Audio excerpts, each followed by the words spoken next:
चला. ओके. सुजाता, आता पहा बरं. हा, एक सेकंड. परत एकदा बाहेर येऊन परत लावते. हा, आता मला असं वाटतं लाईव्ह दिसायला पाहिजे. Now we are live. आणि सेटिंग काय केलेली आहे, when Zoom meeting is full the new participants will be directed towards YouTube live. हो का? नाही, अच्छा. आता झालंय सुजित, कारण मलाही मेसेज आला युट्यूबचा की ozone meeting is live now म्हणून. हा हा, ठीक आहे ठीक आहे. ओके, चलो डन. माझ्या दुसऱ्या डिव्हाइस वरनं तर दिसत नाहीये मला. नाही, एक मिनिट. नाही, आता म्हणजे मला I can check that it is live. एक संचित, एक कनेक्शन सेकंड. वगैरे पण सगळं चांगलं आहे, काहीच इश्यू नाहीये. ओके ओके, ठीक आहे, चालेल, काय हा. हरकत नाही. ओके, आता फक्त मुरली सरांनी जॉईन करायचं आहे. हम्म. मला वाटतं before I forget I will start recording. Yes yes, sure. कारण काय होईल,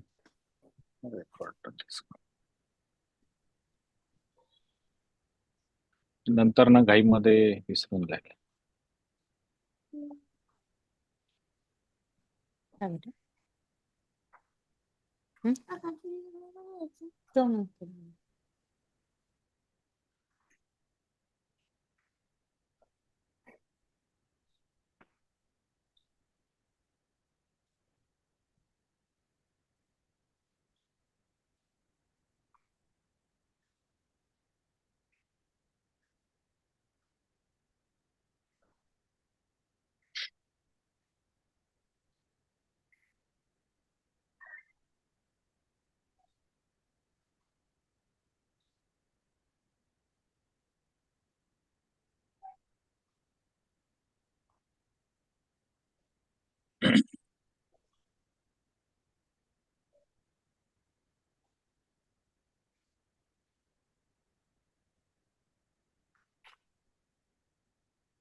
सहा 50 झाले.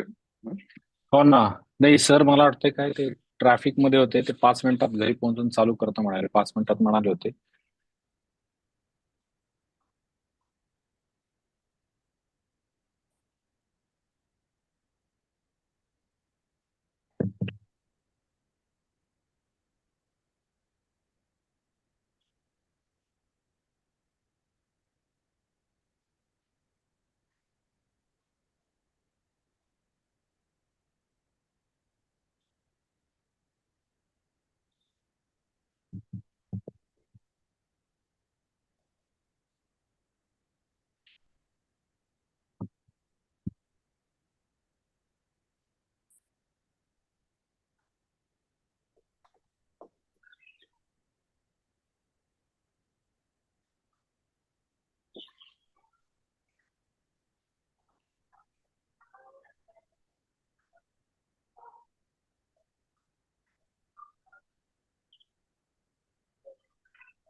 सरांनी केले मला वाटतं join.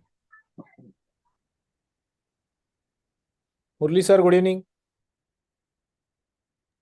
Good evening, good evening. I'm just setting up a few things. One Yes, second. yes. I will stop Can you sharing hear- from my side, sir. You can share your presentation. Yeah, can you hear me now? Yes, sir. Yes. Okay, I'm just coming on live. Is that okay now? Yes, sir. Perfect. Okay, very good. Okay. So what I would request is, if we can mute everybody else, that would be the first thing, because that is one. And then,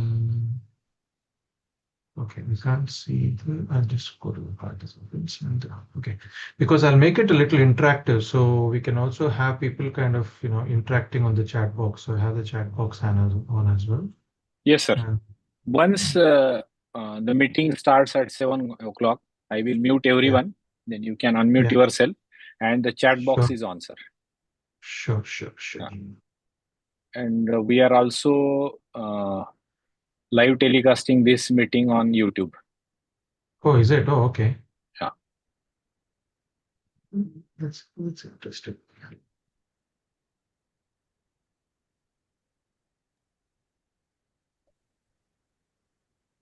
We have our YouTube channel, Ozone Learning Academy. We are telecasting okay. live this on our YouTube channel. Oh, very nice.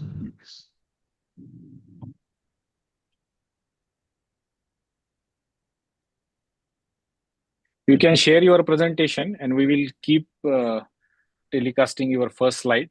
Then I will introduce you. Balaji sir, Dr. Balaji Asegawkar will have say a few words, and then you can start your presentation.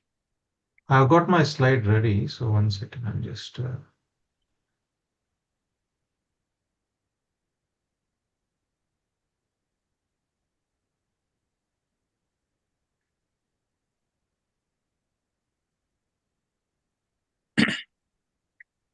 I think you need to make me as a co-host.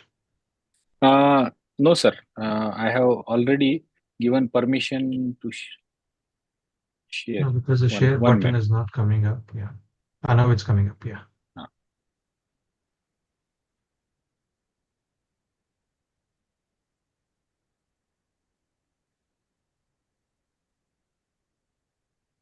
Yes, sir.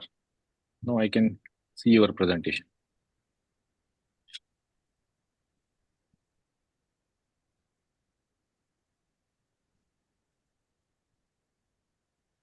Sir, if you are using presenter view, then you need to share only some part of your screen. Okay, what are you seeing right now? Because I've got sir, two I am screens. seeing presenter view. Presenter view, 1 second. So in sharing, you have. Yeah, no, I got it because I'm using two displays. Okay, sir. So that's the reason it's kind of.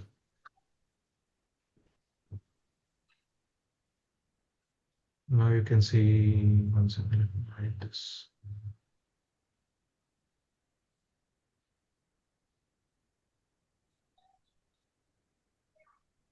Is that okay right now?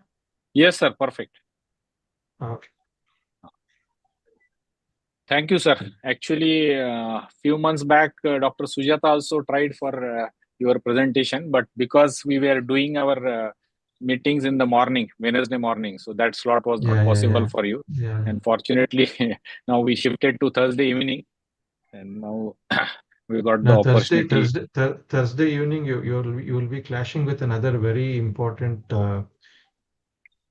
thing that happens called marvelous medicine.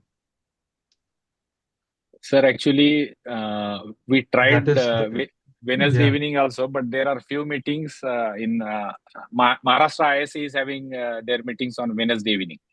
So that's why we shifted to Thursday evening. Oh, very nice. Now, Thursday evening, the JIPMER alumni, Dr. Vidya runs a very nice program called Marvelous Medicine. Okay. So there they get people from all over the world who have been JIPMER alumni. Okay. And they talk on all aspects of medicine. Oh, I was not knowing this. If possible, sir, please share the link. Yeah. In fact, I will ask Dr. Vidya to get connected with you so that, you both can kind of share the links, and because she's also got a very wide database. Okay, sir. That will be nice. So it will be nice when you are already kind of doing it. It's better to share it with a wider audience. Definitely, sir. We are conducting these academic meetings since last almost 3 years. In August, we will complete our 3 years. Okay. Without single gap, we have conducting these meetings. Then we edit those meetings and we are posting on our YouTube channel. Oh, very nice. Very nice. So once in a month or 2 months, we have I'm this. I'm just trying to see whether I can log in through my phone. Okay, sir. So that I'm also, there in the chat box. But if you log in from mobile, keep your audio and video off. No, So that I'll keep that I'll keep it off. There will not be any echo. Yeah.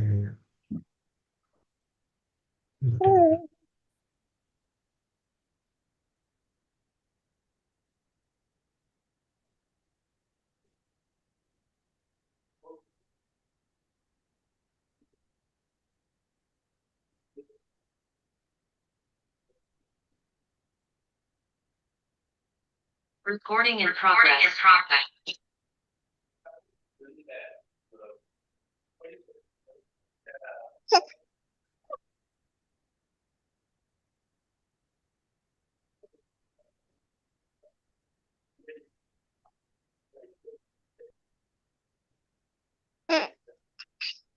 Sir, I will mute everyone. Please unmute yourself. Okay, just a second. I'm trying to see whether I can see the chat box in this. Okay, sir.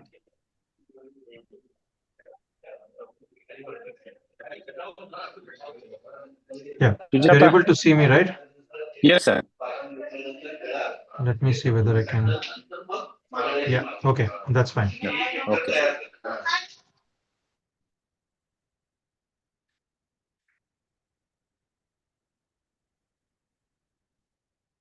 Sir, please unmute yourself. Sujata, please post one message in the chat box and Yes, ask sir. everyone to share their queries or questions in the chat box so that Murli sir can see those queries. Okay.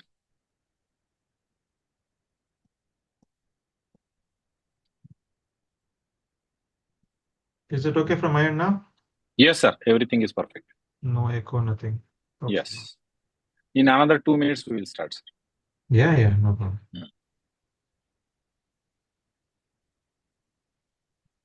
I think you just rushed from OT. Yeah, we just got back and just got back home and then freshened up and joined.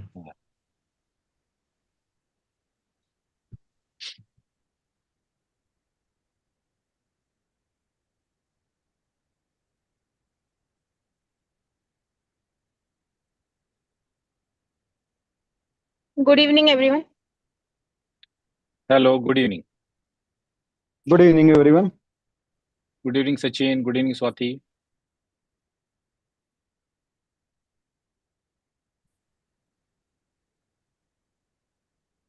The chat box message are visible? Yes, Veda. Okay, fine.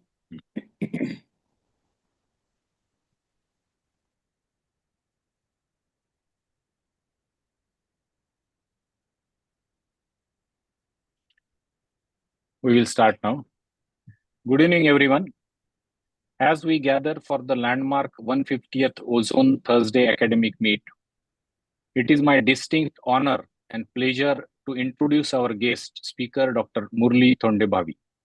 Dr. Murli sir is a senior consultant anesthetist and pain physician at Apollo Hospitals in Bengaluru. He brings over 20 years of experience to his practice, and he is known for his compassionate, patient-centered approach. He is also the author of book Think Like an Anesthetist. Dr. Murli balances his intense professional life with a range of creative and wellness interests.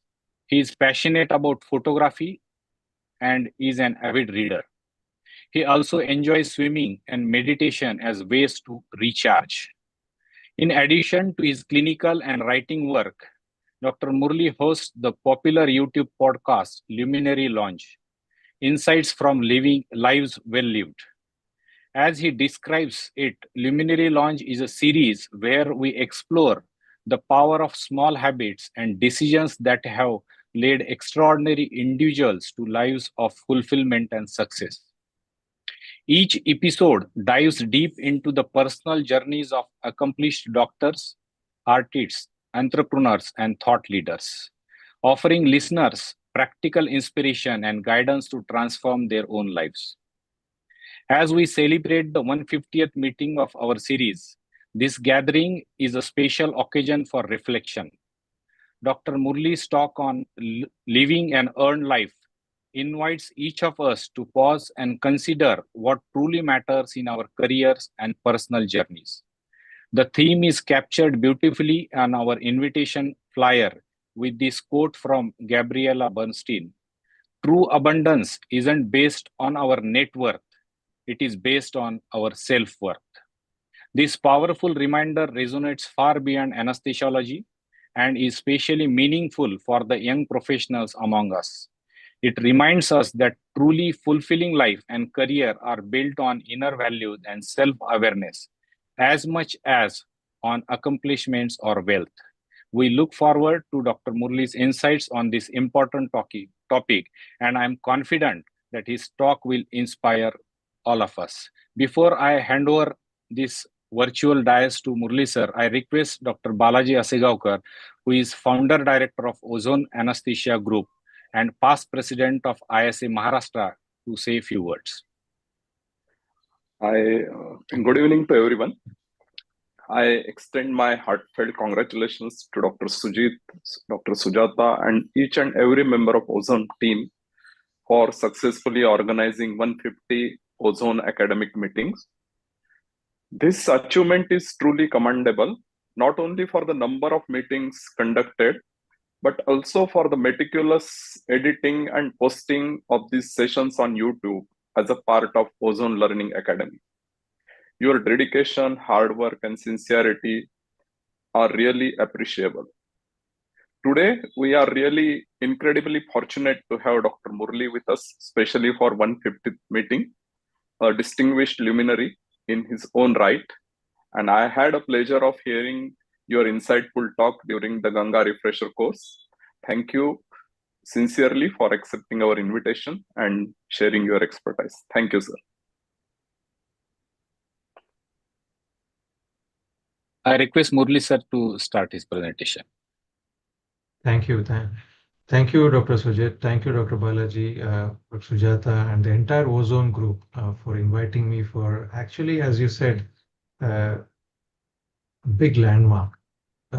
Doing 150 episodes is not a small thing, and that too without a break, ensuring that everything goes on YouTube, edited. It's a big task, and congratulations on that.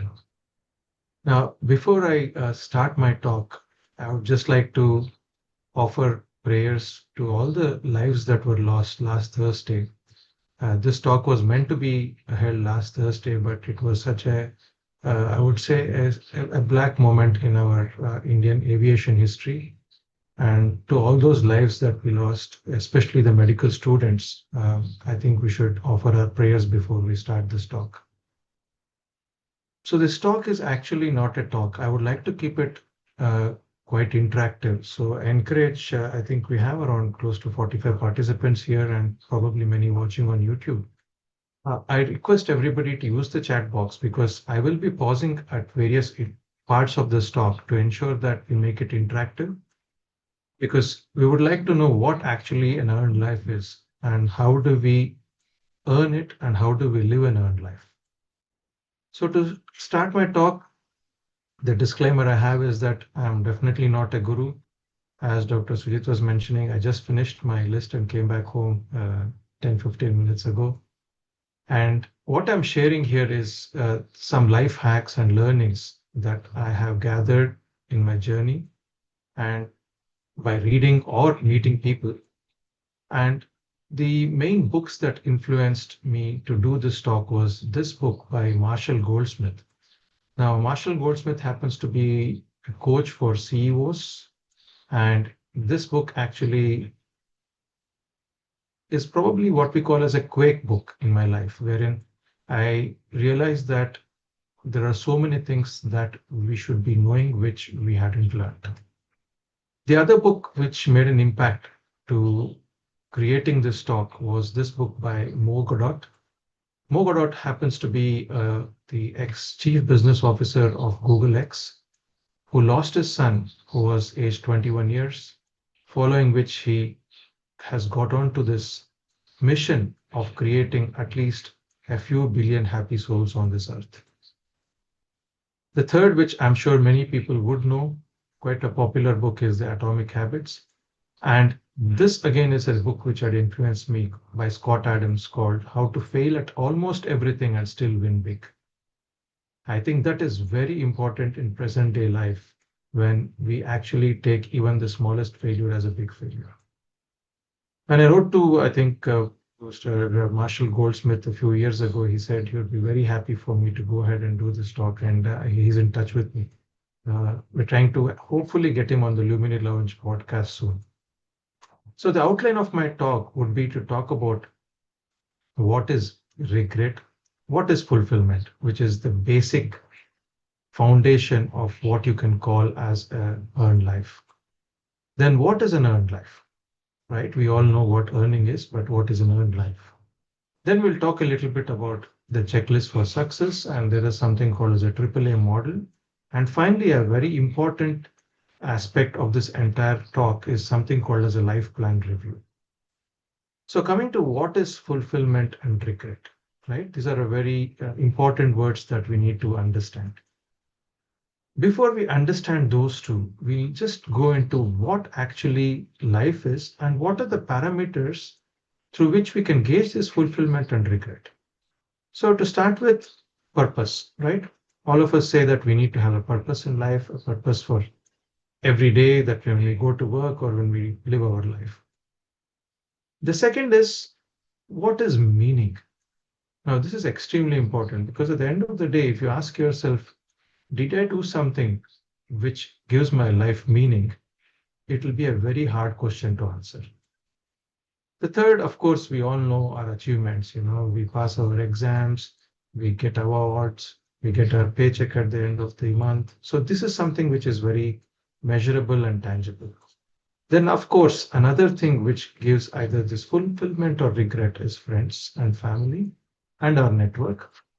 And a little bit about ourselves, right? We always have this self chat with ourselves, the monologue that goes inside.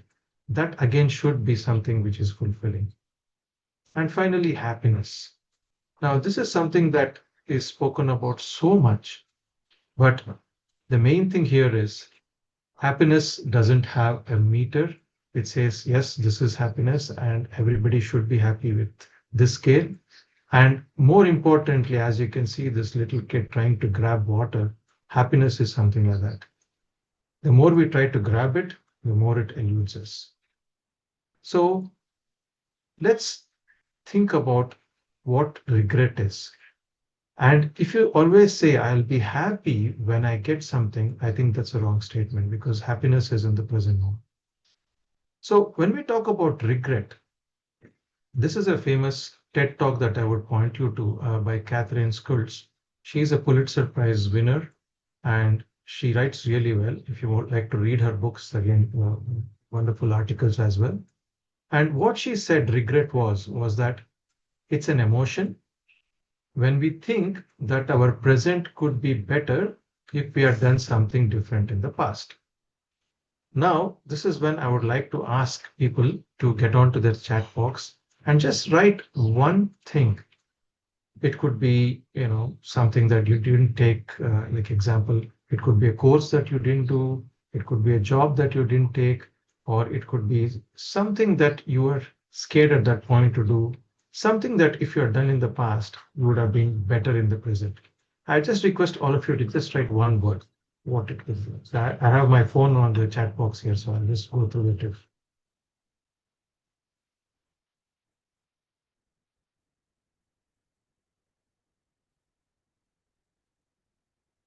So I don't know whether all of you are driving because I don't see anything coming up in the chat box here. But anyway, we'll keep that in the loop. Okay, something's going for, somebody said going for psychiatry, job. I think we are getting a few answers here. We'll look into that. So how little oneself has done compared to the inner potential, the true self, is what is regret. So we all know that we have an inner potential, and probably later in life, we realize that inner potential to some extent. And probably we think that, yes, we had an inner potential which was much greater. So I can see a few answers coming. Wanted to become an IAS, second MBBS, somebody relaxed, didn't complete DNB in anesthesia, post DA. Then somebody, Dr. Sandeep says family time, right? Now, this is what the data shows. Now, 2005, this was a psychology journal. And if you look at that and look at the answers that have come to chat box, we can see that there is a commonality here that education features top on the list. 32% proportion of regrets were related to education. So when we tell our kids, don't neglect education, sit and study, do well, it is because we regret not having done well at some point in the past. The second is career. Third is romance. Probably you didn't reach out to that person whom you liked. You didn't have the courage to go and talk to that person. So these are things that people regret. So in short, we can say that when there is inaction due to fear, it generally leads to regret. And when there is action, it generally leads to fulfillment. This is just a broad outline, right? So now what are we going to do when it comes to having a life of fulfillment? We have to aim for a life of fulfillment, and this comes with earning. We have to earn this fulfillment. So I hope I'm clear now, right? We have to live a life where we feel that it's a life of fulfillment, then regret, and we have to earn it. So what is earning? So let's take the example of this SUV here, a wonderful SUV, an AMG class Mercedes SUV. So we feel that, yes, I want this. So what do? We work hard for it. And then one day we get that and we go, of course, off-roading and then put the pictures on Instagram, Facebook, So we know what earning is, right? Now, what is an earned life? Now, earned life is when our choices, risks, and effort we make in each moment. This is the main important thing here. It is each moment. It should align with an overarching purpose in our lives, regardless of the eventual outcome. So we are looking at very similar to what Krishna probably told in Bhagavad Gita to Arjuna, saying that, yes, your choices, risks, efforts, what you're doing right now in each moment should align with your overarching purpose, regardless of the eventual outcome. And to give you an example of a person who's lived such a life, I couldn't probably pick a better person than Mahatma Gandhi. Because if you see what he did throughout his life, he had an overarching purpose. He was not worried about the eventual outcome, but he lived every moment. Every moment, the choices, the risks he took, and the potential that he had, he, I think, realized it to the full. And when we talk about lives like that, and you say, oh, people might have been lucky, you cannot say that because luck is something that you cannot mention in the presence of self-made men, because they have not used luck. They have been living an earned life. And when we talk about what is luck in another way, we can just take an example of an exam. A merited success is when it feels inevitable because you have read through, you have finished all the chapters, you have revised, and there is definitely no guilt because it's an achievement, because you have worked hard for it and it is triumphant. But let's take an unmerited success. I have not prepared for the exam. I have just read probably 4 chapters, but because of my good luck, I get all the questions from those 4 chapters because the person who sent the paper didn't even see the other chapters. Deep down, I am guilty of being lucky, and there is a sigh of relief. Now, if you look at these 2 lines, we would like to be in the left-hand thing, which is the merited success. So when we take success, let's define what success is and what do we need to do for success. Now, just like how we have a checklist for success, the main thing here in life to note is when we move from one grade to another. So we finish our 10th grade. We were really doing well in our class, so we went to a good college. Now, the cohort of students coming into that college, again, were very good. I struggled really hard, and then I reached probably, say, IIT or a good medical school like AIMS. Now, when I reached there, again, I'm in a cohort of people who have done really well. I struggle hard and again do well. So there is something that is defining success here, right? But when we reach a big game called life, there's nothing like an immediate success parameter. So we end up kind of taking the surrogate parameters of wealth, of money, of having either real estate or cars or something on those lines. So I think it's very important for us to define what success is. And if you take a checklist for what can lead to success, we can start with something as motivation. This is the first thing that would probably come in the checklist. And this is the why. So the difference between desire and motivation is that motivation is a heightened motivational state. You want to do something, and you want to do something which is specific, and it's a task towards a goal. So this is extremely important. So the motivation to do something is very important when we think about the success checklist. And it involves a strategy. So example, I want to run the marathon in another 2 months or 3 months. I have a strategy. So I'm motivated to run the marathon. I have a strategy.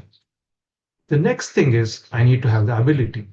So the ability is you have the motivation. Now you need to have the ability, which is a level of skill. So if I don't know how to run, or if I don't like running, or if I can't run, I might not be able to run the marathon because I don't have the ability. So ability is a portfolio of skills and personality traits, right? It is not just as an anesthetist being able to do a spinal epidural or put a tube in a Mallampati grade 4 patient. It is a portfolio of skills. It includes the hard skills, as they call it, and the soft skills. And one of the important things here, especially for the youngsters, that I would like to reiterate is trying, behaving well, and showing up matter a lot. What I mean by this is, yes, you might not be good at it, but you need to try to get better. You need to behave well when you don't succeed, because even taking failure is an art. And showing up on a regular basis to do that is more important than anything. So here we need to know that multiple goods definitely is better than excellent, because you will reach there. The third thing here in this success checklist is understanding what this entire thing is about. So we went through the why, we went through the ability. Now we are going to look at what to do and how to do. So here you need to know your role. So let's take anesthesia training itself. Now we know that a first year resident is different from a third year resident, from an SR to probably a professor. So know your role and do not deviate, right? In your life, whatever your role is, this is what even our Shastras talk about. So when you have the role of a son, you behave like a son. When you have a role of a father, you behave like a father. So don't deviate from that. And in this, three things are extremely important. And I would like to reiterate that there is so much of talk happening about these three things now in the AI, I would say, transformation that we are seeing, or the evolution that we are going through. Listening, kindness, and gratitude. These three cannot be replaced by AI. The AI can listen to you, but it can't listen to you like a human. So learn the art of listening. Second is kindness. Kindness is something that has to be very human. It cannot be AI related. So if you are going to be successful, I think listening, kindness, and the most important is gratitude. As we are going to be flooded with a lot of materialistic pleasures going in the future, because AI and robotics will be able to generate quite a lot, we will have most of the things that will give us external happiness. But knowing that these things are something that we should be grateful for is more important, and that will lead to happiness later in life. So success also has a very key integral part in having these three traits, that is listening, kindness, and gratitude, embedded into it. The next thing which comes in our list, of course, is, I was just giving an example of training where you gain confidence by doing various things like repetitions, like example I've given here is epidurals. The other important thing in success is, if you look at any successful person, let's take Ambani's, for example, right? Mukesh Ambani. He needs to have a support system at workplace, at home, as friends or as circles in network, and of course in the society. And this is extremely important for success.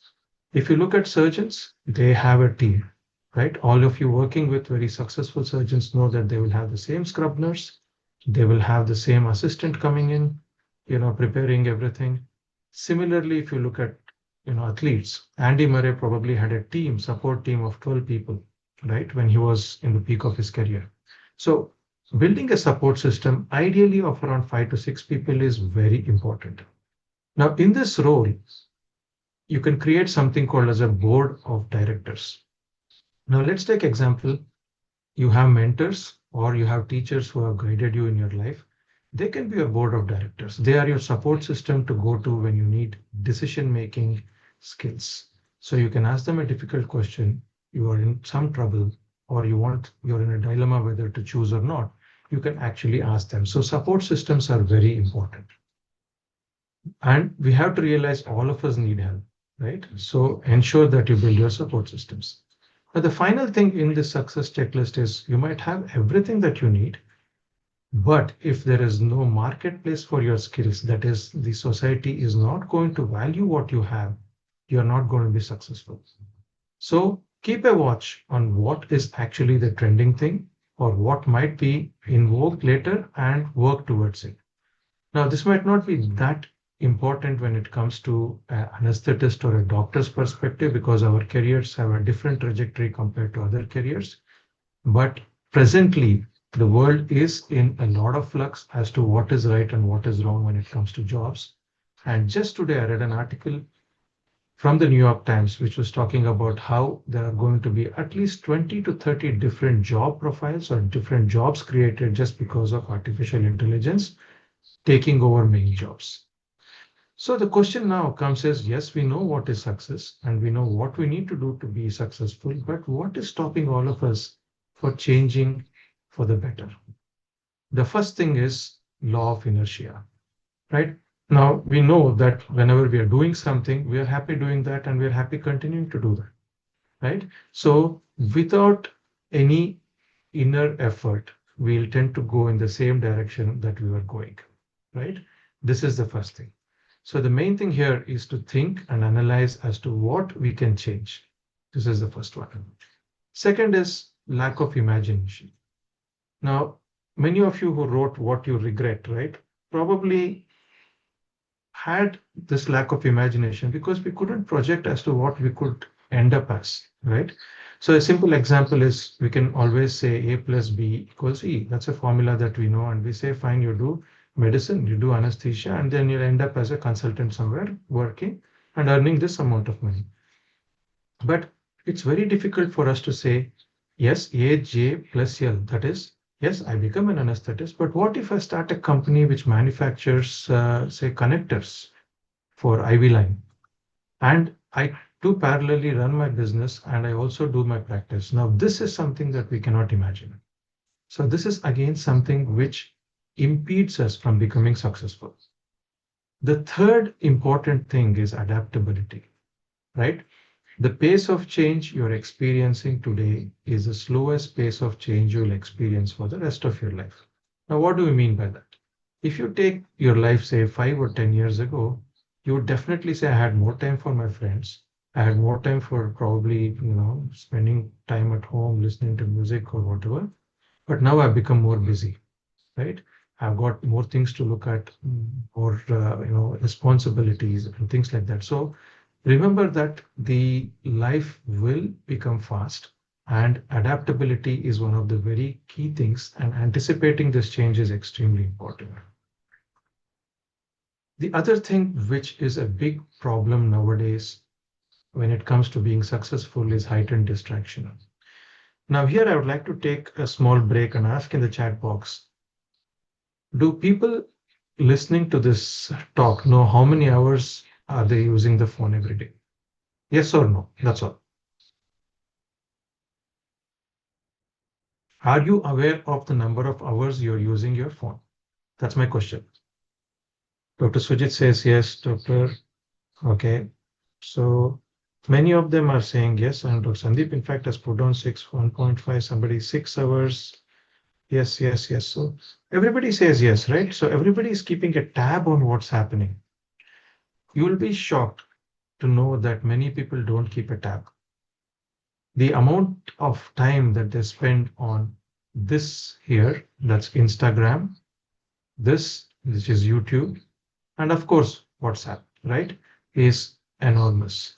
So on an average, whenever I quiz people in the OT or my juniors, we see that invariably people are using 3 to 4 hours. That's an average. I have had some of my patients who come definitely with neck pain when they're using more, using up to 8 to 9 hours of phone. So this is something that is definitely impeding our success. And a wonderful book on this is by Cal Newport, right? He has written a lot of books and his talks are also very impressive. So you can go and listen to them. So he writes about how we need to do more of deep work and avoid all these distractions. The other important thing that keeps us thinking about success or becoming successful is something called the runway. Now, this is a talk that I did quite a while ago, so I'm sorry if I'm bringing in some emotions here, looking at the flight taking off in the runway here. But runway is the time we allot ourselves to do something. So when we start our careers, we overestimate the runway. That is, we think we have a lot of time and we will keep postponing things, right? Oh, I'll do this later. I'll write my book later. I will, give this talk. I'll do this research project later, or, things like this. But as we grow old, we start to underestimate the runway. That is, we start thinking we don't have enough life left, right?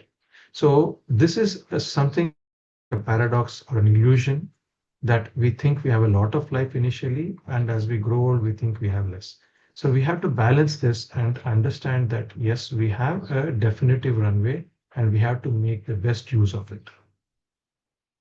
The other thing which can impede success is the hurdle of choice. Again, I would like to kind of bring this book into the highlight here, which is by Barry Schwartz, which is called The Paradox of Choice. Now, why is choice a hurdle? Now, choice expends brain energy.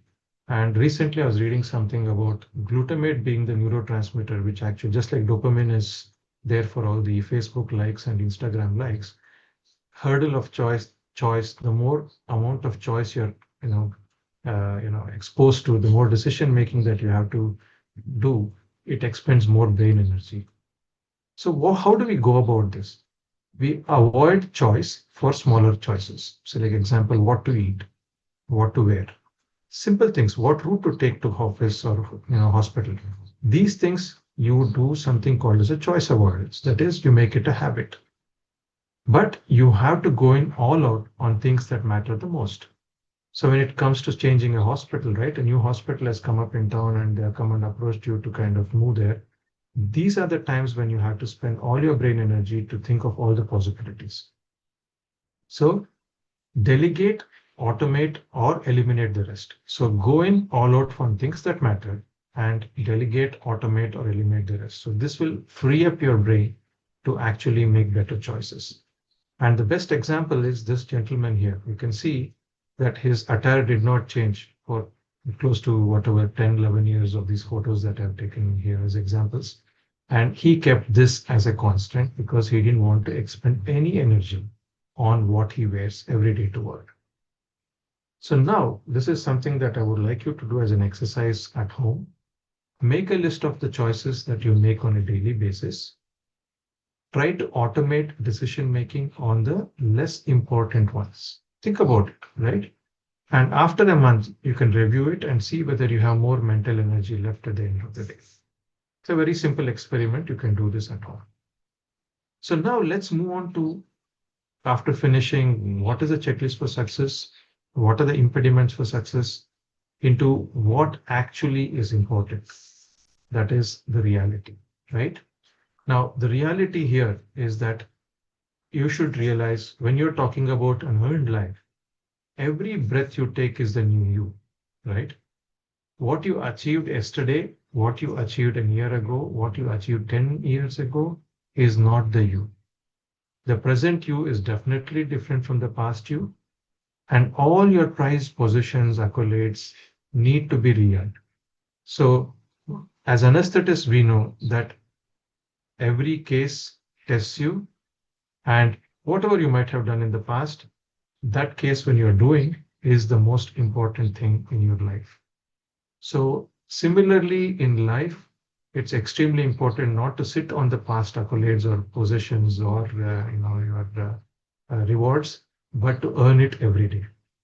So again, an experiment for all of you is you need to write two letters, one to the past you. So let's take, for example, you're writing a letter to yourself 10 or 15 years ago. Express gratitude for something that you earned in that process through this person. Like example, if I take Murli 15 years ago, what did I do different for which I'm grateful today, which has made a difference in my life? And another letter to the future you as to what investment are you doing for this person, whether it's in education, whether you're sacrificing something, or whether it's in relationship, or whether it's in finance. Write a letter and write this letter to the past you, and I guarantee that it will be quite revealing. So now coming to what I described initially in the outline as the AAA model, right? Now the AAA model is nothing but action, ambition, and aspiration. Now action, we all know, reflects a conscious choice. For example, I picked up my phone here. I know I've done an action, and it is because I wanted to align it properly. That again can be active or passive. But for most of us, generally it's an aimless activity, right? Because we always want to be seen as busy. So we are just moving from here to there, doing something, and action is always in the immediate time frame. So I'm picking up something, I'm doing something, and this is action in an immediate time frame without much of a choice most of the times, right? Ambition is what we want to achieve. So this is what you would, if you're in the finance side, when you're investing in shares or in the stock market, you'll see that, they come out with quarterly targets and they come out with quarterly results. So this is what we want to achieve, right? So here we're looking at a measurable pursuit of a goal, which is time bound, wherein X is turning into Y, okay? And the delight you feel is fleeting, because you get something and then it vanishes.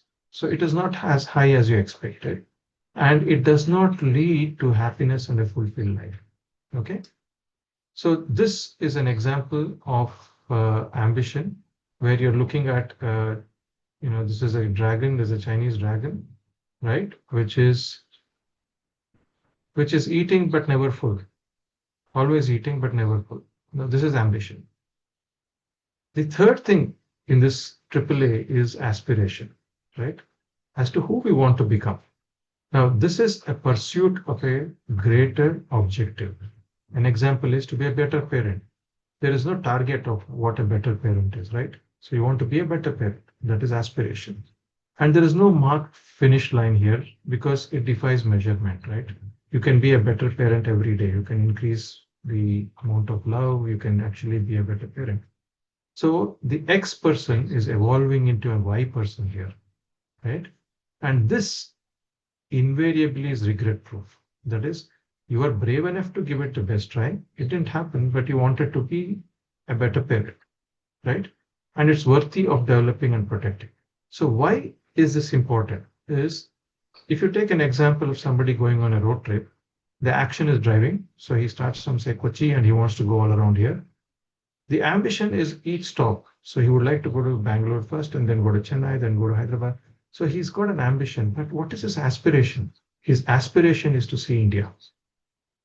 So if you have an aspiration which gets aligned, like this person, action is drive my new SUV, cover the routes and travel and learn. So if you align all these three, that is your action, aligned with ambition, aligned with aspiration, and commit fully to what matters most to you, you will definitely be a happy person, a fulfilled person. So what do we do as an experiment here is you would probably take an action which is immediate, like what you do, what you want to achieve, and what you want to become.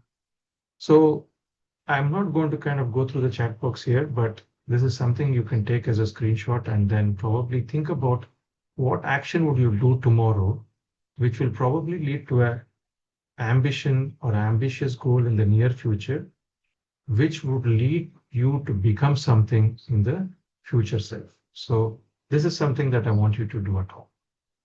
Now, as we discussed with success, what prevents success happening For these three things, that is action, ambition, and aspiration, there are a few impediments. But before that, we would like to see if you were to build a house with these three as the main ingredients, there are two things which are extremely important.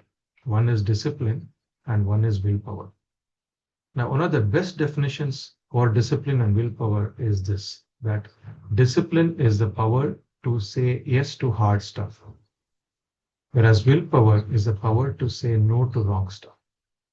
Now, I found this very powerful because if you were to get up in the morning and want to go for a walk, it is the power to say yes to this hard stuff. And the evening, when the willpower is actually the lowest, it's around this time, and somebody calls you for a drink, the power to say no to that wrong stuff is more important. So discipline, I would probably rate it as a morning thing and willpower as a evening thing because we are low on willpower in the evenings. And very important is compliance, right? If you want to do something, if your action, ambition, and aspiration goals have to kind of match up and then come out with a successful result, you need to be having compliance. And all of us know what compliance is. We work in hospitals where we have our NABH or JCA standards or some standards where we have to be compliant. Now, as you see in the hospital, it's the same thing in life. It's very easy to understand. Do the surgical safety checklist, very easy to understand, but very hard to do. So remember that compliance is easy to understand, hard to do. And therein comes another very important aspect called accountability. So if you have a partner, most of the times it can be a spouse or it could be a good friend, you can be more compliant, right? So this is something, again, which is very important to have an accountability partner. It needn't be somebody living with you. It can be somebody who's far away, but you still catch up and find out whether you're doing the right thing.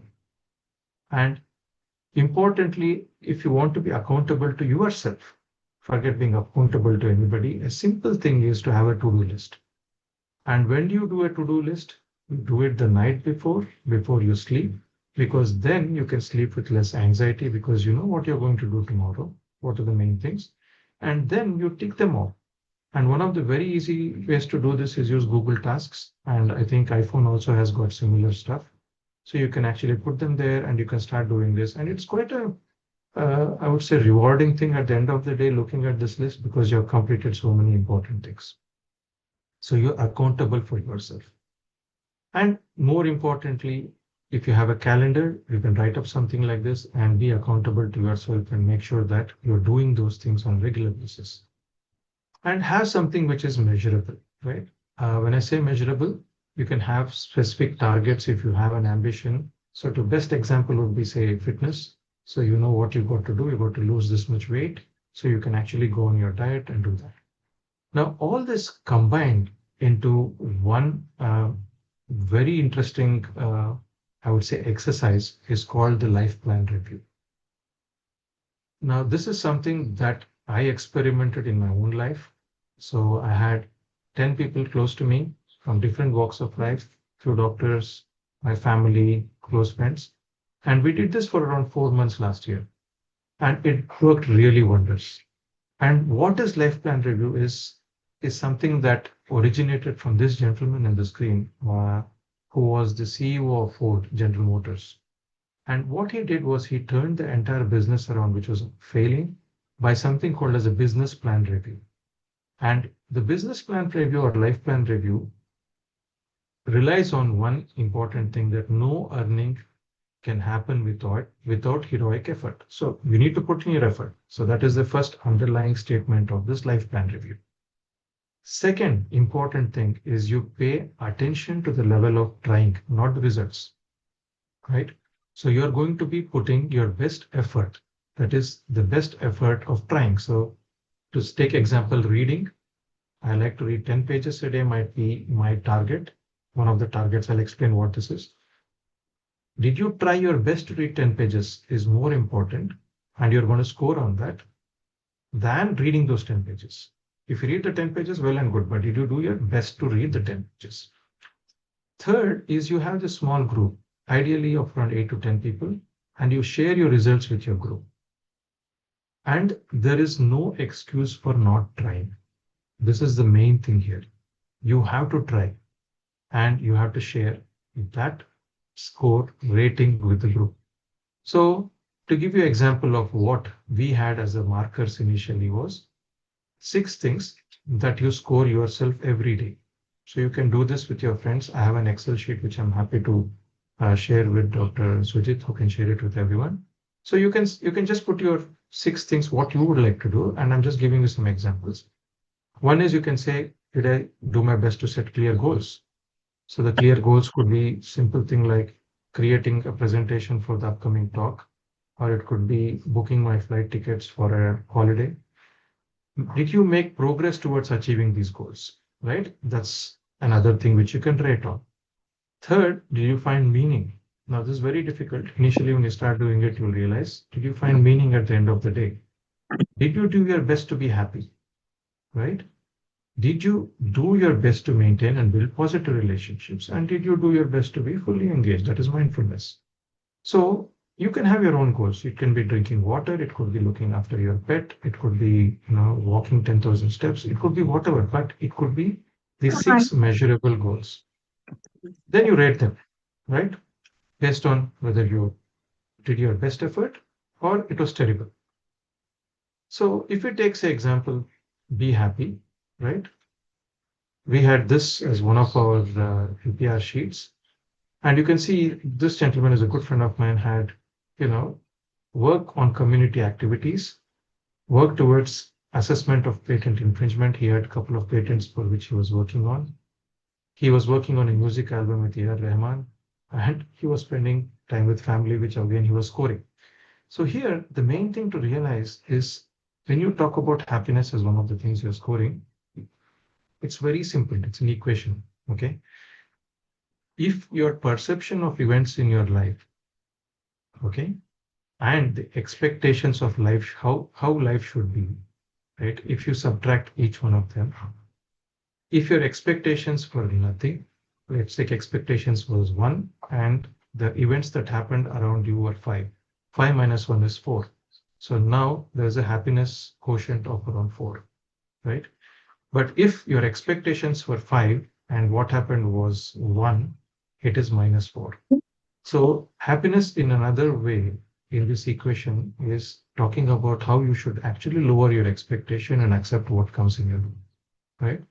So focusing on the present moment is extremely important when it comes to happiness. And this is a book I would strongly recommend, one of the best books on happiness. So what do you do with this course? So you self-monitor every night. You review your purpose regularly, change the questions after 3-4 weeks if you want to. And the main thing here is you're increasing the effort to reach the goal. So you're slowly increasing the effort, you're trying your best. So if it could be push-ups, you're increasing the push-ups as it goes weekly. And you have the group that reviews each other's efforts. So you can meet up once in a week on Zoom or something and say, fine, okay, these are my scores, 5 minutes each, and done. And LPR can be done in other avatars. Like, you can do it in your hospital. You can have a business plan review. You can do it with family.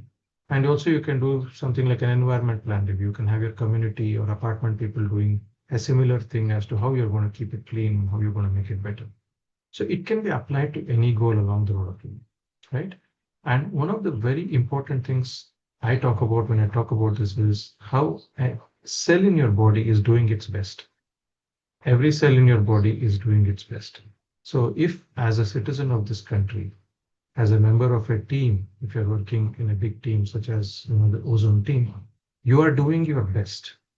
Like how each cell is doing its best, I'm sure everything will bloom, everything will get better, and it will be wonderful, and it will be a good honor. So make earning a habit, right? Earn your beginnings. It could be the first job, the marriage. You disengage from your past, from your achievements, from your identity that I was so great, I did this, I did that. And as they say in cricket, play the shot in front of you. Okay, don't think about the 6 that you hit because you can get out the next ball. Play the shot in front of you. So we again come back to the same thing, right? Purpose, what gives life meaning, achieving, net worth, thinking about ourselves and happiness. Now we covered most of the things that actually lead us to probably achieving these 6 things in a better way. But one of the main things in our job is one of the main things in our life is to make a positive difference and not prove that we are right. This is probably very important. And he is one of the big management gurus, Peter Drucker, who said this. And this actually is very important, and it relies on two important things of how you can make this positive difference. One is credibility, and the second is empathy. Now, credibility is when you're consistently competent, you develop credibility, you are credible over time, then you become an influencer. I'm not talking about influencer in an Instagram way. You become an influencer for people around you. And when you become an influencer, you can make a positive difference. So this is, again, I would like you to take a screenshot if you want to. If you see this credibility matrix, on the x-axis, you have whether you're making a positive difference or not, the positive on this side and negative on this side. Proving yourself, that is proving to the world, right? You're going out and talking to people, you're marketing yourself on this axis. And if you see on the left bottom, you're not making a positive difference, and therefore you don't need to prove yourself. So let go of it. So it could be a small squabble on the road. Somebody has crossed you. Nothing has happened, no major accident, but you end up getting into a small tiff. You're not making a positive difference. Let go of that, right? Discussing about politics, discussing about religion, no, not worth, right? Here, you're not making a positive difference, but you're trying to prove yourself. You're overselling yourself. So identify what are the areas in your life where you're overselling yourself. Here, you're making a positive difference, but you're not selling yourself much, right? So you're underselling yourself. So most of us end up in this because we are shy. We think ourselves as introverts. We don't like to talk. So we undersell ourselves when we can actually make a positive difference. And the main area where we all need to land is in this box, where we need to be making a positive difference, and we need to be going and telling the world that we are making a positive difference. Now, this is where you earn credibility, okay? And the last thing which I would like to touch upon is empathy, which again, as I mentioned earlier, in the world of AI, which is going to be what we are going to be in another 5 or 6 years, or earlier than that, we need to ensure that we have good amount of cognitive empathy, that is a desire to understand another person, emotional empathy, a desire to feel what others are going through, and a compassionate empathy, which is a desire to help and support. So we see examples of this coming through social media, right? In all our groups, somebody helped somebody, there's compassionate empathy, somebody was doing something for others. So we see a lot of examples being quoted, but the question is, are we displaying and experiencing empathy when it matters the most to create a positive impact? So this is one of the most important questions that we need to ask when it comes to empathy. And as Deepak Chopra has mentioned, the true self, when you realize your true self, it is certain and clear about things. There is no confusion. It is stable. You don't have, unstable. You don't go through instability. It is driven by a deep sense of truth. It is at peace, and true self is love. Now, this might sound, is Swamiji talking, but this is something that has been proven, and there is a lot of evidence to talk about how this works. So how do you reach your true self? As I mentioned, your checklist for success, you understand the AAA model, you do the life plan review, you ensure that you end up with some good credibility and show empathy to people around and make a positive change. So I would like to end this talk by saying that how you spend your moments is ultimately how you spend your life. So earn every moment, and definitely you will live an earned life. Thank you. Thank you, Murli sir. I must say this was the excellent talk in last 150 episodes. If I would have to rate, this will win the top 5. So really thank you for your excellent talk, sir. And at the same time, yeah, I'm just trying to stop this screen share. Yeah.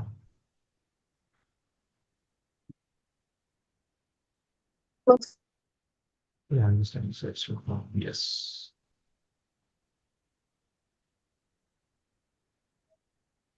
Yes, thank you. Yeah. After hearing to you, I have two emotions. The first, that I heard you very late in my life. At the same time, I'm very happy. At least today, I have a chance to listen to you. So really, thank you for your excellent talk. I request Balaji sir to comment. Yes, sir. It was really wonderful to listen, and too many good points you have mentioned. Few of us we have already taken a lot of screenshots, I think. But whatever you mentioned regarding don't deviate from your purpose, that point I really feel very important. Then listening, kindness, and gratitude. That was also excellent point you made about how we deal with the people, and don't afraid to ask for help. And this I particularly talking when you are working in a group. One must not in life hesitate to ask for help, and we have to earn every day, and we have to try to be the best for the patient, for the society, and for the colleagues. One important comment regarding present situation I wanted to make is most of the time our time is spending our time in data collection, means maybe through mobile, maybe through social apps, but there is a very less contemplation. We are giving very less time to digest this data, to utilize this data, and it is really harming our creativity as a human being. And I Very true. think Very true. we Very have true. to, everyone of us, shorten this social media and contemplate whatever data we are receiving, and that is how we can become a good person. Thank you very much for wonderful talk. Thank you, sir. Thank you. In fact, something on that note I would say is about meditation. I didn't touch upon meditation, but meditation needn't be linked to any religion, right? That is one of the things that sometimes can get falsely attributed. Meditation is just being with your thoughts and reflecting on what you are going through. As you said, you're getting a lot of information, a lot of data coming in. Now, what do we do with the data? Now, one of the things is journaling.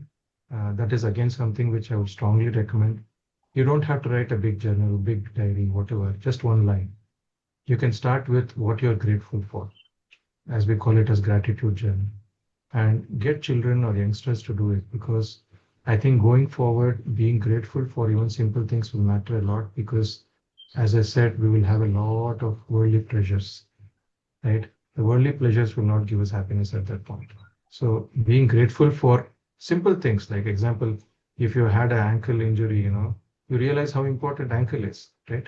The moment you start walking, you say, I'm grateful that I started walking today. So simple thing like that, right? Or if you've not had a meal that day and you eat at 4 o'clock, you'll be grateful that the colleague anesthetist who came, you gave you the break to go and have your lunch.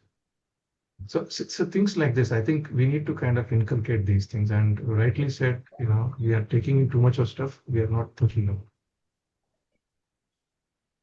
Sir, thank you, sir. You said, gave an example about the air runway, and it is absolutely true that in our young days we think that we have too much time to achieve, and as we grow older we think that we don't have time to, or we underestimate the time available. So how do we create urgency in your younger days, and at the same time we should try to do few more things as you grow older? Nowadays, I think I want to do so many things, but I think that it's not the right time to start because I may not be able to complete. I don't have enough time. So that thoughts come to mind, and then I think that it's better to skip those things. So please elaborate on this concept of runway. Yeah. So one of the things about runway is, again, of course, priorities are different in different phases of life, right? When in the 20s, of course, the priorities are different. 30s, the priorities are different. 40s, the priorities are different. So there is a thing about money, wants, and needs, right? So initially, we don't have enough money for our needs. Then we have enough money for our needs, but not for our wants. But later in career, you have money enough for wants and needs, right? So runway, the concept itself is so difficult to understand by a youngster. But one concept that they can understand with some difficulty is the concept of compounding. So how we do SIP, right? Now everybody understands SIP, especially after Yes. COVID. So everybody is an expert now, financial expert. So everybody understands what SIP is. Why don't we apply the SIP for everything in life? Say simple thing like, reading. If you read every day 5-10 pages, imagine the number of books you would have read by 40 or 45 if you start at 25 or 30. If you are ensuring that you keep in touch with your friends, give them a call once in a few days, talk to them, see what's happening. This is again extremely important now with the increase in mental health issues, right? So if you cannot understand the concept of runway as a youngster, and I think it's very difficult to understand, the better concept to understand is the concept of SIP in every aspect of life. And if you do that, right, you can be an extremely successful person later, irrespective of the concept of runway. So one of the best examples people quote is, if I were to give you 1 paisa every day and it doubles every day, or I give you 1 crore, okay, and I give you 1 paisa for 31 days, or I give you 1 crore, which one will you accept? So everybody will go for 1 crore. But if you look at what happens to 1 paisa, if you double every day, or I think it's 1 rupee, if I'm not mistaken. 1 rupees, yes. 1 rupee, it'll be 1 crore, 10 lakhs or something, right? So we don't understand the concept. That's again the runway, right? You're thinking about 1 month, that's a runway. So this concept of runway can be simplified by compounding. And another important thing is, if you look at the medical entrepreneurship, if you see most of the people who set up big hospital chains or whatever, everybody did it after they were 50. So there's still a lot of runway left. If you take Dr. Pratap Reddy, he established Apollo Hospital when he was 53. He's 91, 92 now, right? So at 53, if he had thought like, a person taking VRS and he says, fine, I'm retiring, I'm already 53, then he has underestimated the run. So I think keeping that in mind is very important. Thank you, sir. Thank you so much. There are so many messages posted in the chat box which are appreciating your talk. Everyone has liked the talk. If anyone wants to ask some questions, Sir, you I can wanted unmute to your... ask one question. One question sir. rather, you talk about group involvement and working in a group, ozone anesthesia group. Some person, though a few persons are not willing for this group involvement or activities. How do you motivate others to involve in this group activities? So I think the main thing as anesthetists, we should realize that working alone is a thing of the past. The anesthetists were less in number, and it was not such an organized specialty earlier. Now I think we have to use each other's strengths. Somebody may be good in regional anesthesia, somebody might be a cardiac anesthetist. All of us might be working together. Using each other's strength is probably the way to go. And I think that is going to happen in the future, and that is the way things are going, especially with the youngsters as well. So probably making people realize that group practice or group or support systems are important is probably the way to go. It's difficult to motivate, but I think if they understand the importance, then that will be the best thing. Yes, thank you, sir. Dr. Sachin has some question. Yes, Sachin is practicing intensivist. He's anesthetist intensivist from Ahmednagar, Maharashtra. Yes, Sachin, sir, please. Yes. So, sir, it's very informative lecture. And the particular slide, like x-axis and y-axis, still I am wondering, I'm actually thinking where I am in that axis, and I think it will take time to get to know where I am and to improve in different areas of life, like in professional also and in social life also. So that is like very informative slide for me. So thank you for your talk. Thank you. That probably is the most important slide.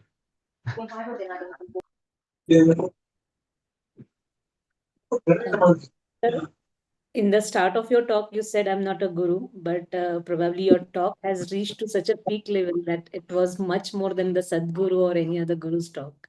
Oh, thank you, man. So Thank you. No, that was really no, I- very, yes, sir. what I was saying is nothing out there is original. Most of it is what I've read and what I've gathered from other people. So I would still I think this is still, something like a work in progress.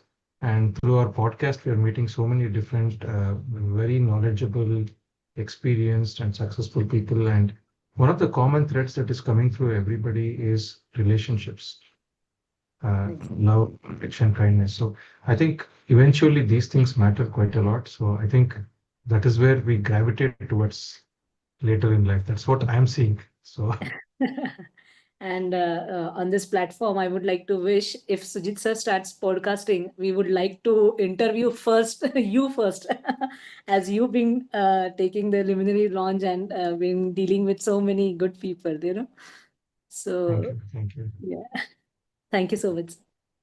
Thank you.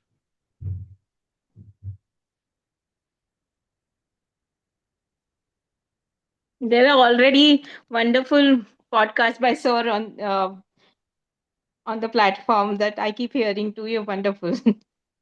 Thank you. It's Thank worth you. listening to all of them. Thank you. Dr. Sujit, you're muted actually. Yeah. Sir, you shared the triple A model, that is action, ambition, and aspiration. Yeah. But it is very difficult to follow the sequence of AAA. We are so much engaged in our day-to-day routine. There are so many things to do in operation theater, and we have very less time to think and plan for long term. So most of the time, our time is spent on doing the things which are maybe impactful for a day or month, not more than that. So how do you plan for long term? How do you plan and then execute that for that long term goal over a few years? Okay. I will give you an example of, I don't know, many of you might know Dr. Maya Baleram, right? Yes, sir. From Pune. Pune, yeah. Yes. She paints one painting every day. Okay. So Yes. that's her action. That's her action. Now, what is her ambition? Her ambition is to probably relax while she's painting her watercolor in the morning, okay, and become a better painter. So if you see her life, she's also, a busy professional, and her husband also is a busy professional. She has an action which is aligned with her ambition, which is aligned with the aspiration, right? And if you visit her gallery, she's got more than 2,000, 3,000 paintings inside, in the archive. Now, that didn't happen overnight. So one of the persons who really kind of inspired me was when I went and visited her. Now, similarly, there are people who are doing research. Now, the surgeon whom I work with, he reads at 4:30, 5 o'clock in the morning, every day, one article.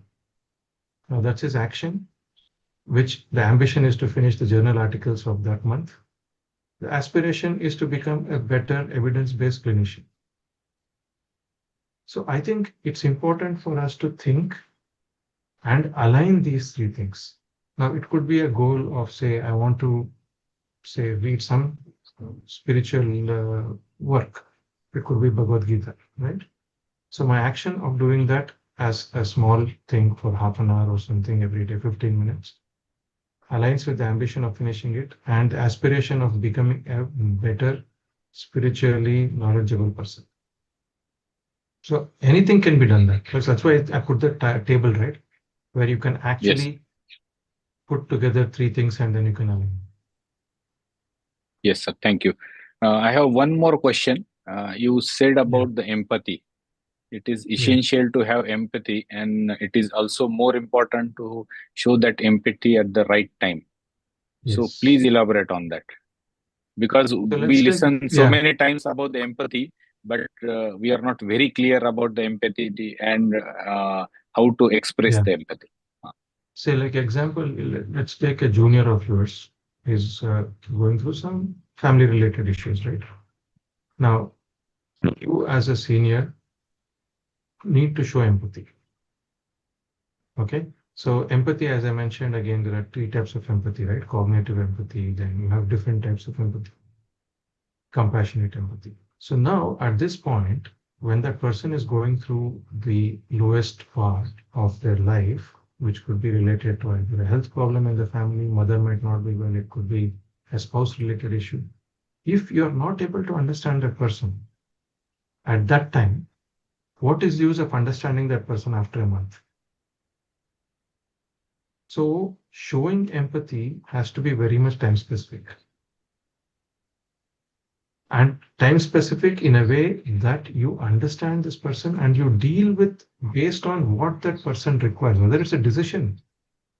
Is it a decision empathy? You want to cognitive empathy, that is your decision making. It could be something related to, okay, should I make my mother undergo a breast surgery or should I go for chemotherapy? That might be troubling that person quite a lot. The person might be disturbed because of that, might not be able to work properly because of that.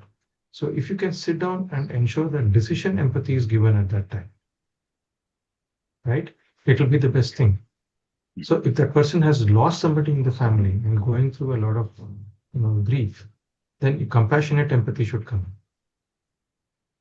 And the main thing here is to ensure that the person giving this empathy or empathy related advice should not get affected. Like as a pain physician, if I'm sitting and listening to people going through problems and I start getting affected, then it's not right. So that is something more about empathy. Can you please share some ways to cultivate the empathy? I think again, one of the things would be talking to people and especially being with mentors who care for you. Like I'm sure you will have people in and around you. It could be one in the family. Seeing what they do, probably is the best thing and the best way to learn empathy. Because how much ever we read, we'll not be able to understand empathy. And this is a very, very important skill going forward for youngsters because AI might give you everything. The technology might give you everything, but your ability to be a good friend is only learned through practice. And I think that comes with probably meeting people, understanding what people are going through, and knowing that you can make a big difference, a positive change in that person's life. Yes, sir. Thank you. Thank you so much, sir, for excellent presentation and sharing your valuable time with us and answering all the queries. I request if someone has any question, they can ask the question or we can conclude the meeting. So you said something about pace of change. So probably Yeah, you may yeah, throw yeah, some yeah, more yeah. light on that. Yes. So it's very simple, right? Say the way we are, as Dr. Sujit and Dr. Balaji are mentioning, we are being bombarded with things, right? And that is only increasing. Yeah. So, say example, simple thing like the air crash last week. How many channels, how many WhatsApp groups? It was just that, right? Second is the responsibilities that we are taking, right? The targets that we are keeping to ourselves. We wanting to go there, we want to see. If you take our parents' generation, they didn't have an ambition to go for 2 holidays every year, right? But if you see the present generation, they want to go on 2 holidays. They want to go on international holiday. So there is a pace of life that has definitely increased and it's going to increase. So if we think we will have time tomorrow to do what we think or what we enjoy, I think that's a wrong notion. That's what I mean. So you have to build that part into your day-to-day life. Say if you like writing poetry, if you think tomorrow you'll have more time to write poetry, you won't have more time. Exactly. So making sure that you make time to, it's like children, right? Now when they grow up so fast, you think you have enough time with them, but by the time they're already leaving to college, then you realize you're not spent enough time. So the change will be so fast that you will think that you have time, but you won't have time. Sir, Dr. Sandeep wants your recommendation uh, about some spiritual book for understanding about this topic. Okay, the best book is to read this book only, Earned Life by Marshall Goldsmith. Okay. Right? It's whatever I highlighted, most of it is there in that book, right? And another thing, what we can do is you can listen to a couple of podcasts. See, what I have done is on my blog, I have put something called as Worthy Podcast. So if you go to my website, which is muralitondababi.com, there in the blog section, I have put something called as Worthy Podcasts. So there is a wonderful podcast with Mo Gadot, which is, I think, in my list is probably 7 or 8. You can actually check that out. And that would be a wonderful talk to listen to understand this concept of happiness and whatever I spoken of it. And I will one of the books I would recommend, one of the books I would recommend for the 2 books which I recommend. In fact, I kept all of them inside. I kept it out. One is called Joys of Compounding. Okay. Yes. And this is a wonderful book. The second book for meditation is a book called Million Thoughts by Om Swami. Okay. And Joys of Compounding is by a person called Gautam Baid. That's a wonderful book. If you have to read one book on how to live a better life, Joys of Compounding. I would strongly recommend. And a little bit more spiritual, I would say Power of Now. That again is a wonderful book. So these are all the good books which will kind of take you down the path. And I think instead of reading too many books, the books you recommended, we should read those books again and again, so that Yes. you will also able to know the gist of those books if you read more times. Yeah. And Another one more. and Yes, for sir. Sorry. spirituality, we interviewed one of the authors in our podcast series called Rupa Pai. She is a Penguin acclaimed children's author who has written books called Gita for Children, Veda and Upanishads for Children. And it is not actually for children. We are also children in that aspect because we don't know anything, right? So these are good books for starters if they want to start their journey in something related to spirituality and Hindus. Apart from the books you have recommended, I would also like to recommend everyone to listen to the Luminary Launch podcast. The interview of Dr. Raj Sekran, it was so good, and I listened. It gave so much insights in. I think not only that podcast, but every podcast you post is really wonderful. I think you should Thank listen you. to that. I will share with everyone the link about of this Luminary Launch podcast, and I will also share the link of your website so that everyone can go through your blog post and your recommendations of books and all those things. There is one more question in the chat box. Yes, I saw that. So Yes, does sir. traveling make traveling a Please, lot please. make one a better person? Yeah. So again, see, it's like reading a book, right? Reading a book or catching a catch in cricket, right? So you need to put an effort to catch the ball.